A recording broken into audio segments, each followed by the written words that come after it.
요즘 이제 문제되고 있는 30, 40대 특히 뭐 영끌이라고 하죠. 20, 30대 이런 분들이 대출 받으면서 가격이 급등했던 거예요. 근데 지금은 정확히 반대 현상이 일어나죠. 수요는 줄어들고 그리고 집을 갖고 있는 사람들은 네. 팔려고 할 겁니다. 그런 대표적인 현상이 보시는 그래프예요. 집값이 오를 때 한국에서 70세 이상이 계속 집을 삽니다. 70세 이상이? 예. 근데 이렇게 말씀드리면 그렇지만 사실은 70세 이상 분들이 네. 부동산 투자를 굉장히 잘하시는 분들이에요. 집값이 충분히 올랐기 때문에 이 70대 투자 목적의 소유자들은 이제 집을 팔기 시작했다는 거예요. 근데 이 물량을 누가 받아갑니까? 3040. 그렇죠. 근데 이분들이 집을 팔기 시작했다는 건 중요한 저희한테 시사점을 주는 겁니다.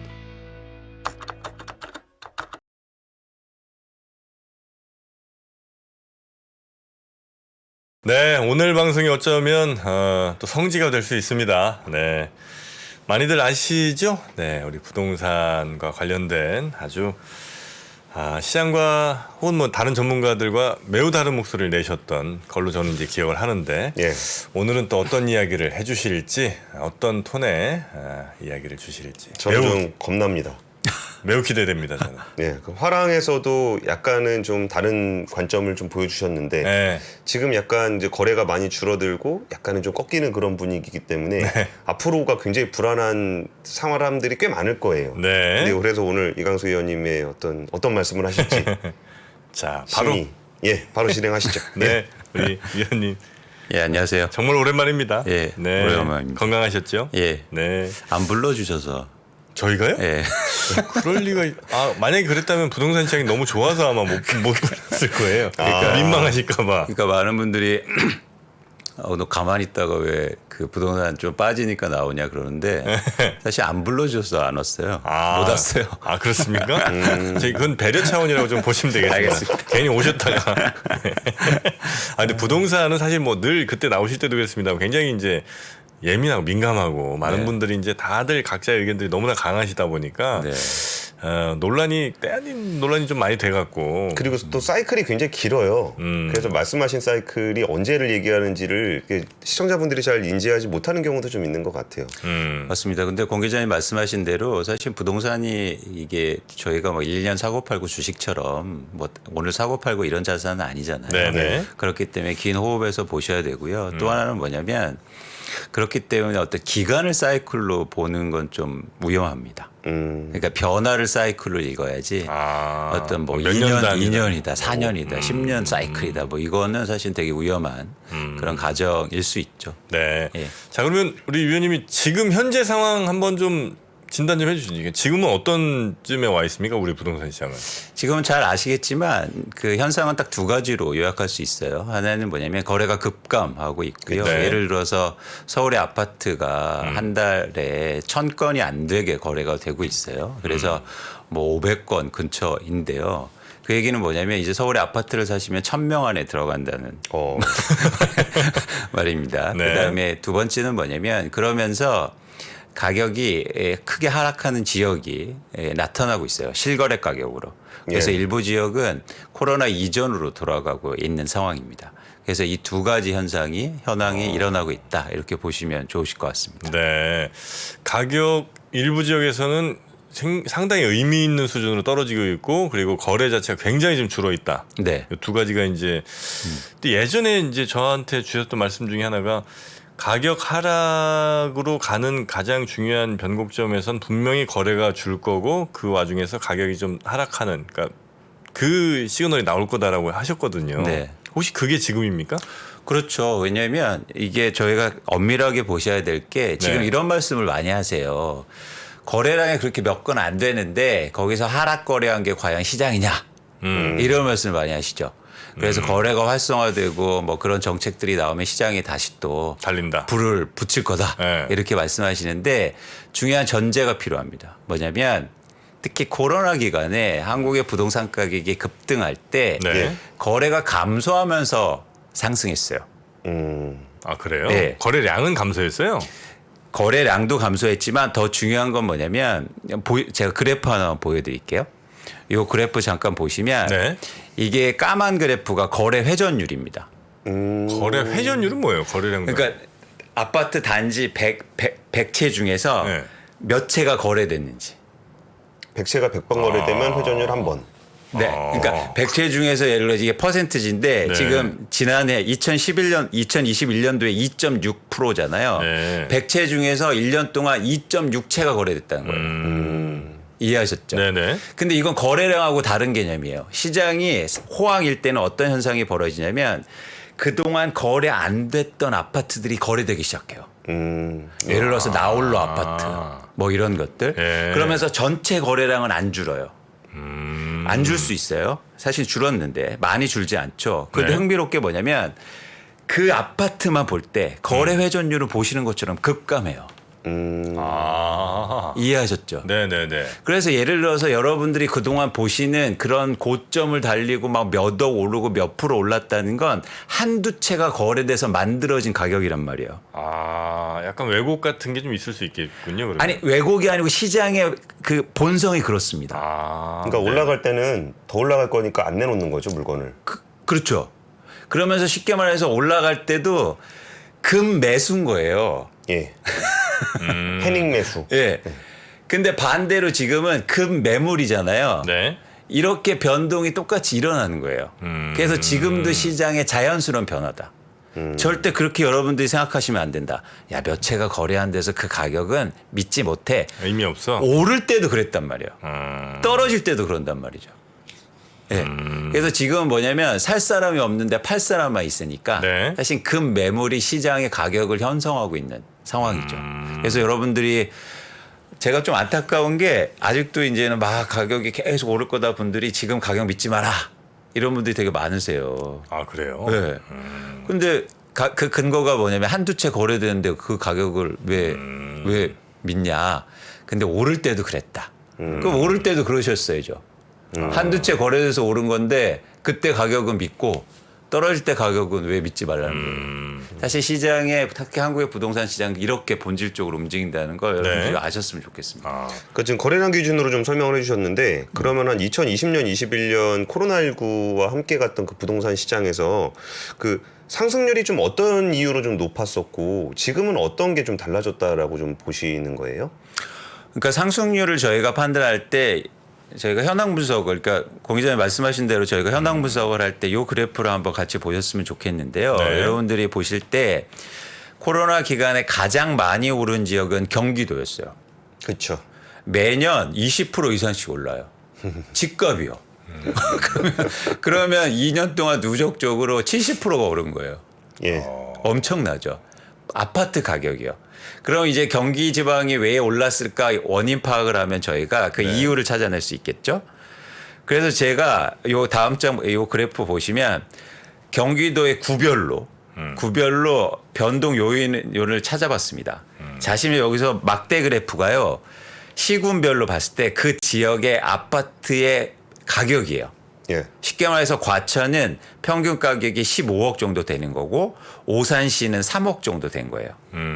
근데 점 찍혀 있는 건 상승률입니다. 2년 동안 누적 상승률. 예. 잘 보시면 막대 그래프가 낮을수록 점이 높게 찍히죠. 그러네요. 그렇죠? 예. 그다음에 막대 그래프가 높을수록 점은 낮게 찍히죠. 그 얘기는 뭐냐면 절대 가격이 비싼 아파트일수록 상승률이 낮았다는 거예요. 들어올랐다는 그렇죠. 거죠. 예. 근데 여기서 야, 포천이나 이천은 막대 그래프 낮은데 많이 올랐잖아. 이 지역은 사실은 아파트가 그렇게 많은 지역은 별로 아니에요. 없어요. 그래서 이 지역은 좀 예외로 보시고 전반적으로 보면 그런 어떤 상관관계가 보이시죠. 그래서 코로나 기간 동안에 많은 지역은 쉽게 말해서 가격이 상대적으로 낮았던 게 왜 상승률이 높았냐면 대출이 가능했기 때문입니다. 그렇죠. 특히 그 대출을 누가 했냐면 요즘 이제 문제되고 있는 30, 40대 특히 뭐 영끌이라고 하죠. 20, 30대 이런 분들이 대출 받으면서 가격이 상대적으로 낮은 대출이 가능한 아파트를 사면서 가격이 급등했던 거예요. 근데 지금은 정확히 반대 현상이 일어나죠. 뭐냐면 금리가 인상되면서 그런 분들이 대출을 하기 힘듭니다. 그리고 가격이 절대 가격이 올랐기 때문에 사실은 시장의 수요가 급감하고 있는 상황이에요. 네. 그래서 사실은 가격의 하락세가 시작되고 있는 거죠. 근데 이제 우리가 부동산 가격 이제 뭐 5% 올랐다, 10% 올랐다 할 때 네. 예를 들면 그 지역에 이제 10,000채 아파트가 있는데 그 중에 100채가 팔렸을 때 100채가 뭐 10% 올랐을 수도 있고 아니면 두 채가 10% 올랐을 수도 있잖아요. 역시 마찬가지로 다 10% 그렇게 계산하는 겁니까? 정확히 제가 계산하는 방법은 네. 거래된 것만 계산합니다. 거래된 것만. 네. 그러니까 거래 안 된 것들은 사실 통계에서 빼고요. 네, 네, 지수를 계산하면 그렇게 하는 것처럼 거래 안 된 것도 포함하니까 우리가 체감하는 것보다 낮게 나타나요. 지수는. 그래서 제가 보내드리는 뭐 20, 30% 올랐다는 건 네. 사실 거래, 실거래가 그것만 기준으로 해서 그 기준으로 보여드린 겁니다. 네네네. 자, 그 기준으로 봤을 때 하여튼 경기도 쪽에 보면 대체로 좀 저가, 그러니까 좀 낮은 가격의 아파트들이 더 상승폭이 훨씬 더 컸다. 그렇죠. 네. 그래서 정확하게 어떤 말씀을 드릴 수 있냐면 네. 저금리 효과가 굉장히 컸다는 거예요. 대출이 가능한 아파트가 상승률이 높았으니까. 그 얘기는 네. 그리고 절대 가격이 낮을수록 조금 오르면 상승률이 높게 나타나잖아요. 네네네네. 그렇죠? 그렇겠죠. 네네.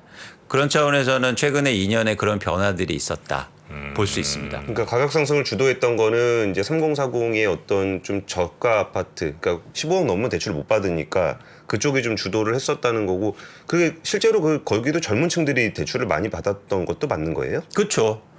그래서 이건 뭐 통계적으로 바로 나오니까 네. 이게 보시는 그래프에 보시면 잠깐 같이 보시면 30대에서 주택담보대출 총액이 가장 많이 증가하잖아요.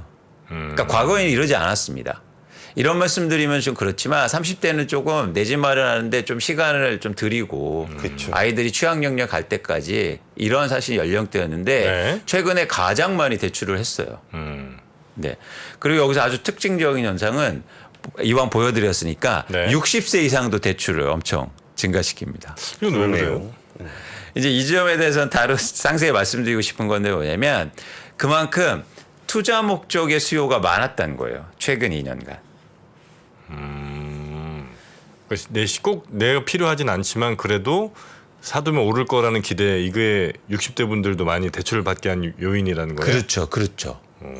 그래서 그런 어떤 투자 수요들이 많이 증가하면서 최근 네. 2년간 상승률이 높았는데 또 하나 여기에서 이제 더 상승률이 높은 원인을 제공했던 거 아까 이제는 공 기자님 말씀하셨듯이 집을 갖고 있는 사람들이 집을 안 파는 거예요. 더 오를 걸 기대하니까. 네네. 그래서 공급은 감소하고 수요가 증가하면서 집값이 폭등하는 현상이 나타났습니다. 근데 지금은 그리고 앞으로는 정확히 반대 현상이 일어나요.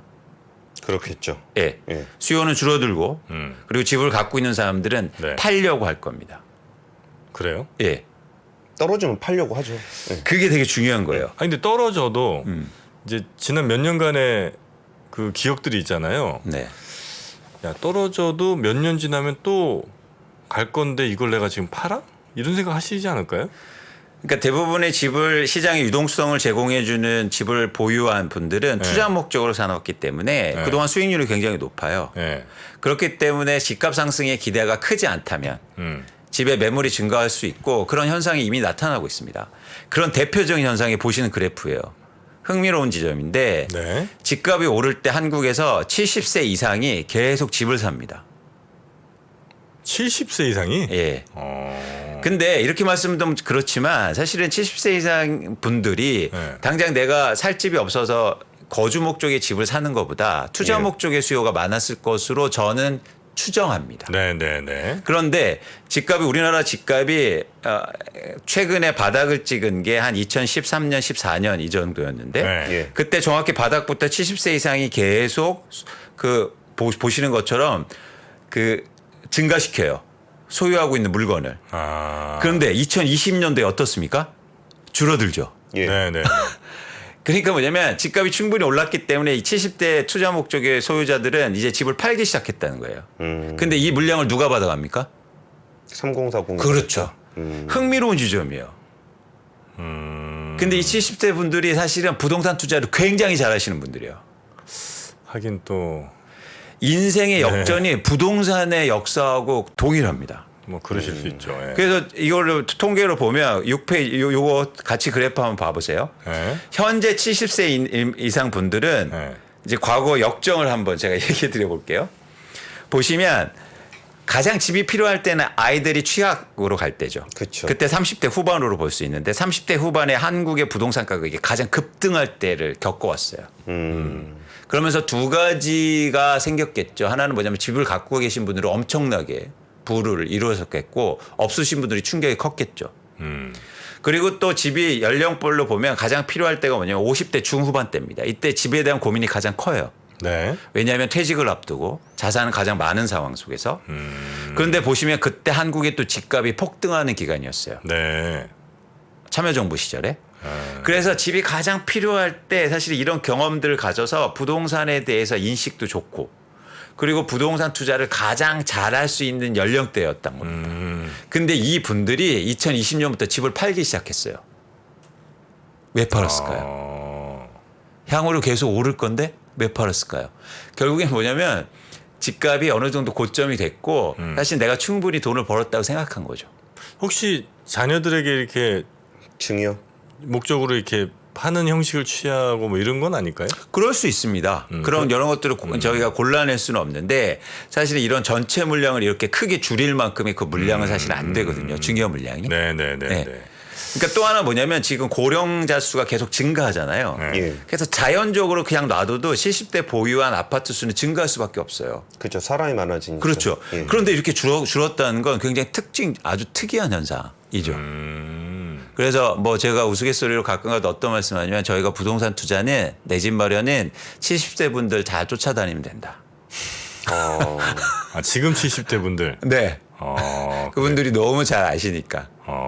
근데 이분들이 집을 팔기 시작했던 건 중요한 저희한테 시사점을 주는 겁니다. 근데 이분들이 이렇게 부동산 전문가라고 이게 어차피 그 다양한 분들이 있을 거니까. 근데 아까 이 차트를 봤을 때 느껴진 부분은 이 연령대 분들이 기본적으로 인구가 많아요. 그렇죠. 인구가 많은 분들이 다 같이 애들 키워야 되는 시기가 되고 애들 학교 보내야 되는 때라 그러니까 이게 투기적으로 이 사람들이 몇 채 20채 산다 이런 개념이 아니라 그냥 그분들이 한 사람당 한 채씩만 사더라도 전체 부동산 시장에선 굉장히 세대별로 많이 사시는 것 같아요. 맞아요. 그러니까 한국의 부동산 시장 움직이는 그런 중요한 수요층이라고 볼 수 있죠. 네. 근데 그분들이 이 집을 팔았다는 건 시장의 변화에 되게 중요한 요인이라고 보고 있습니다. 네.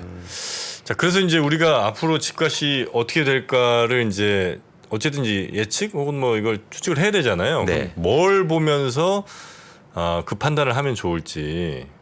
예, 뭐 어떤 것 보면서 어떤 지표라든지 아니면 뭐 어떤 숫자들이 이렇게 되면 집값은 확실히 이쪽으로 간다. 이걸 좀 우리가 판단할 수 있는 기준 될 만한 게 좀 있습니까? 제가 볼 때 아까도 말씀드렸듯이 이제 큰 방향성은 하나 잡혔어요. 뭐냐면 수요가 줄고 있는 상황 속에서 네. 이제 매물이 집값을 결정하게 될 겁니다. 매물량? 네. 네. 그러니까 매물의 단순한 양은 아니에요. 이미 지금의 매물량은 서울 아파트 기준에서 지난해보다 50%가 증가했어요.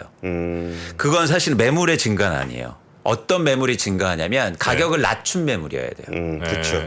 지금은 가격을 전반적으로 낮추지 않은 매물들이에요. 그냥 맛만 보는 거죠. 네. 그래서 요즘 맛이라는 표현은 좀 그런데 특이하게 매물을 내놓습니다. 어떻게 내놓냐면 예를 들어서 20억부터 23억까지. 스프레드가 너무 넓은데요. 네. 매물을 내놓으면서 네. 가격을 정하는 게 아니고 20억부터 23억까지. 그럼 사는 사람이면 25억에 사겠죠. 23억에 살 리가 없잖아요. 그렇죠. 저는 그게 뭐냐면 전형적으로 변곡점에 나타난 현상들이에요. 이제 그 단계를 넘어가면 가격을 낮춘 매물들이 증가합니다. 그래요? 네. 그러면 가격을 낮춘 매물들이 증가하면 다음에는 뭐냐면 더 사기가 싫어져요. 사는 사람 입장에선 네. 그렇죠. 더 떨어질까 봐. 예. 그래서 이제 다음 턴이 어떻게 되냐면 그러면 더 떨어지겠죠, 집이. 네. 집값이. 그러면 누군가 사기 시작해요. 그래서 또 중요한 변곡점은 가격이 떨어지는데 거래량이 회복하는 구간이 나옵니다. 그때부터는 이제 가격이 저점을 찍고 상승할 가능성이 높은 거예요. 거래량 막 늘어날 때쯤엔 네, 그러니까 거기가 회복하는 구간. 그러니까 뭐냐면 가격이 떨어지면 어떻게 됩니까? 누군가 살 사람이 생겨요. 네. 그렇죠? 왜냐하면 여력이 생기는 거예요. 그러면 누군가 사기 시작하면 다시 거래량이 붙는 거죠. 그래서 이제 다시 또 변화를 일으키고 이제 네. 예를 들어서 상승할 수 있는 이제는 바닥이 되는 거죠. 근데 지금 조금 장기적인 거 얘기를 되게 압축적으로 말씀을 해주신 것 네, 같은데 그쵸. 아직 이렇게 내려가는 것도 아직 정리가 안 돼 있는 상황에서 맞습니다. 반등을 얘기하신 거라 이게 사이클을 굉장히 긴 얘기를 해주시는 것 같아서 요 앞에 단 우리가 지금 당장 겪어야 되는 그 금리 인상과 이자 비용 급증하고 전세 가격 뭐 올라오고 뭐 이런 그 단기적인 관점에서는 지금 어떤 시장을 좀 예상하고 계세요? 그래서 지금 일단 현황은 뭐냐면 지금 매물이 증가하지만 가격을 낮춘 매물은 아니다. 근데 수요는 급감한 상황이다. 그렇기 때문에 거래량이 크게 감소했잖아요. 네. 이 다음 상황은 뭐냐면 아까처럼 말씀드린 것처럼 가격을 낮춘 매물이 증가하는데 그 폭에 대해서 저희가 고민을 해봐야죠. 그 폭을 결정하는 건 전세 가격이 될 거예요. 네. 왜 중요하냐면 이거 보세요. 제가 최근에 집을 통해서 부를 이루신 분의 대표적인 예를 하나 보여드릴게요. 8년 동안 경기도에 사시다가 강남으로 입성한 30대 신혼부부의 부동산 투자 비법입니다. 잘 보시면 1단계에서는 뭐냐면 주택담보대출을 받아서 경기도에 집을 사요. 네.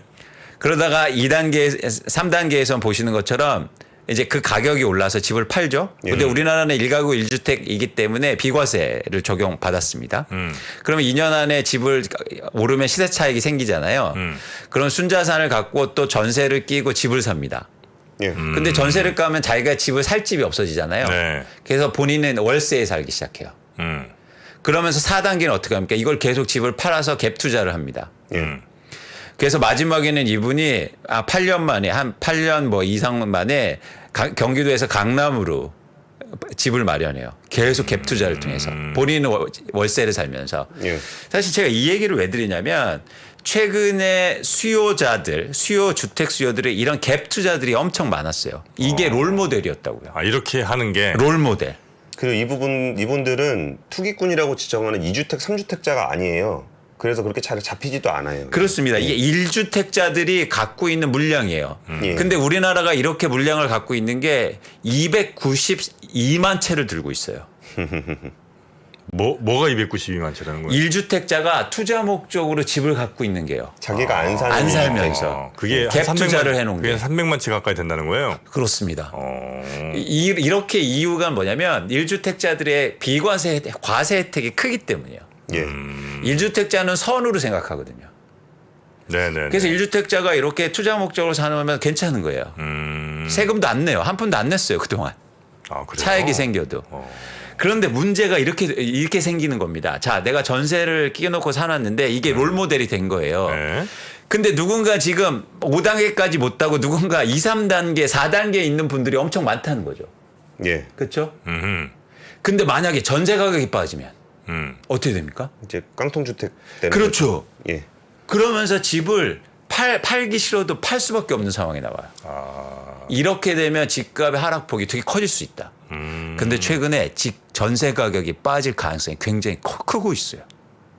전세 가격이 빠질 가능성? 네. 전세 가격이 빠질 가능성이 큰 건 뭐냐면 첫 번째 이유는 굉장히 빠르게 월세화가 진행되기 때문이에요. 월세가 되니까 전세 수요가 감소하는 거죠. 네네. 근데 이렇게 갭 투자하는 분들은 월세를 줄 수 있습니까? 없습니까? 못 주죠. 못 주죠. 못 예. 줘요. 그렇기 때문에 거기서 그냥 보증금이 줄어드는 효과가 나타나는 거예요. 두 번째 이유는 지금 거주의 수요들이 광역화가 되고 있어요. 예. 넓어져요?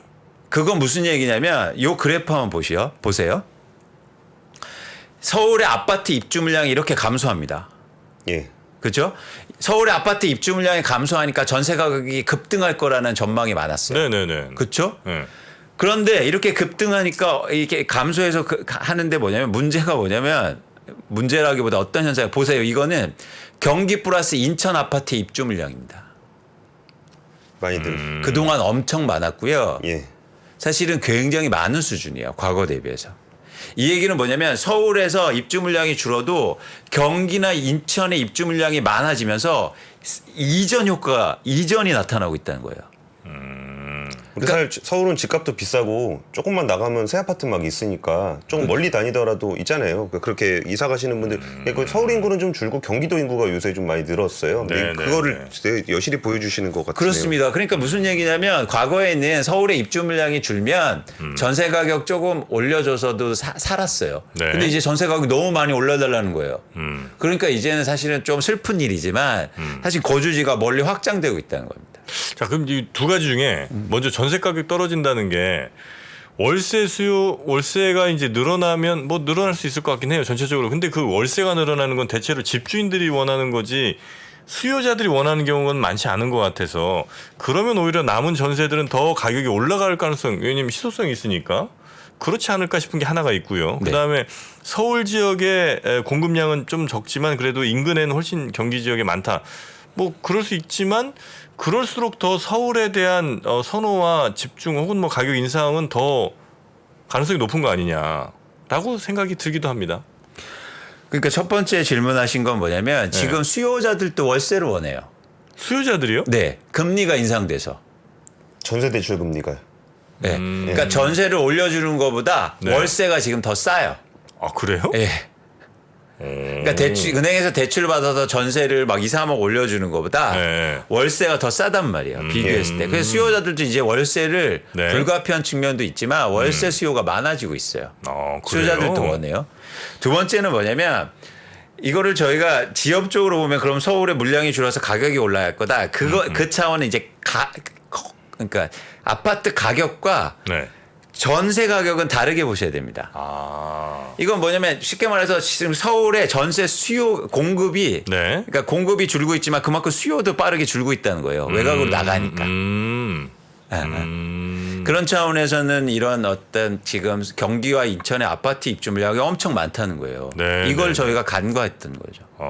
실제 채팅창 보니까 지금 요즘 월세가 많이 없다고 네. 월세가 대세인 것 같다는 이런 그렇죠. 얘기가 많이 있으시네요. 그렇죠. 그리고 전세가 좀 집주인들이 너무 올려달라 그런 측면도 좀 있긴 있어요. 한 번에 막 몇천만 원씩 몇 억씩 올려달라 그러니까 도저히 감당이 안 되는. 예. 그렇죠. 근데 말씀드렸듯이 그 전세를 받아야 되는 분들은 갭 투자를 해놨기 때문에 반드시 건세로 가야 돼요. 그렇죠. 네네네. 그리고 예전에 금리 낮을 때는 집주인이 올려달라 그러면 그냥 눈 찔끔 감고서 올려주면 되는데 그렇죠. 이제 금리가 비싸서 세입자도 그렇게 올려줄 수가 없어요. 네네. 그렇죠. 그리고 또 아마 세입자 입장에서는 야 이거 전세했다가 이거 떼이면 이게 한두 푼도 아니고 그런 생각도 하실 수도 있겠네요. 월세는 차라리 뭐 몇 달치 뭐 이렇게 뗄 수는 있지만 그런 생각도 하실 수는 있겠네요. 그렇습니다. 그래서 저희가 전세 가격을 말씀드리는 이유는 전세 가격이 집값하고 직결되기 때문이에요.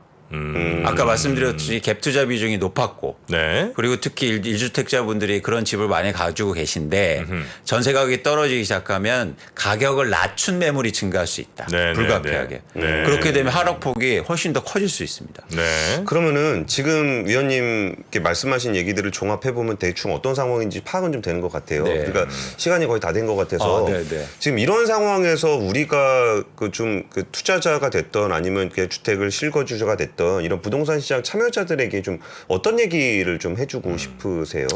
그러니까 첫 번째는 제가 계속 강조하지만 부동산 시장을 길게 보셔야 된다. 수익률은 뭐 올라간다고 사고 내려간다고 팔고 이럴 게 아니고요. 기업으로 시장의 변화를 잘 읽으셨으면 좋겠고 네. 두 번째는 일제는 무주택자분들이 사실 이렇게 집값이 떨어졌을 때 내 집 마련하기에 좋은 기회가 올 거잖아요. 네. 그런 부분에서 고민을 해야 된다는 거예요. 집값이 뭐 제가 10년, 20년 계속 빠질 거다 그런 말씀을 드리는 게 아니고 집값은 반드시 다시 회복하고 다시 오르는 구간이 올 겁니다. 그게 어떤 자본주의의 사실은 숙명 같은 일이에요. 그런 차원에서는 여러분들이 이런 변화를 기회로 보셨으면 좋겠다. 네. 오를 때는 막 사고 싶었는데 내릴 때는 사고 싶지 않아요. 사람의 심리가 그렇거든요. 네. 그렇기 때문에 저희가 잘 보면 사실 떨어질 때는 다들 이제 어떤 말들을 하실 거냐면 야 요즘 집을 누가 사? 그치. 뭐 집보다 차가 더 낫지 이런 말씀 하실 거예요. 이제 신문에도 그렇게 나오고 그런데 분명 그런 시점에 오면 변화가 일어날 겁니다. 그 변화는 사실은 제가 구체적으로 말씀드리면 거래량을 잘 보시면 좋겠다. 네. 가격이 떨어지면서 거래량이 회복하면 시장이 회복 시그널이고 사실 그걸 지금 제가 여기서 뭐 그게 2년 후다 3년 후다 이런 말씀 못 드려요. 네, 왜냐하면 네, 지금 네. 사이클이 훨씬 더 짧아지기도 하고 시장이 변화는 항상 유동적이기 때문에 네. 그런 차원에서 여러분들이 어떤 시장의 지표들이나 흥미로운 건 뭐냐면 이렇게 시장의 가격이 빠지잖아요. 그럼 부동산 관련된 책이 안 팔려요. 아 그래요? 네, 반대가 돼야 되는데 주식 똑같잖아요. 아. 주식 막 오를 때는 저희도 뭐 구독자 수도 많고 그렇지 않습니까? 네, 네. 주식 가격 빠지면 사실 많이 안 보시고 이러잖아요. 네. 똑같아요. 저는 여러분들이 반대가 되었으면 좋겠다. 아 그런 말씀을 꼭 드립니다. 떨어질 때일수록 공부 열심히 해서 오히려 내집 좋은 마련 투자의 기회. 기회로 삼는 게 네. 좋겠다. 네, 알겠습니다.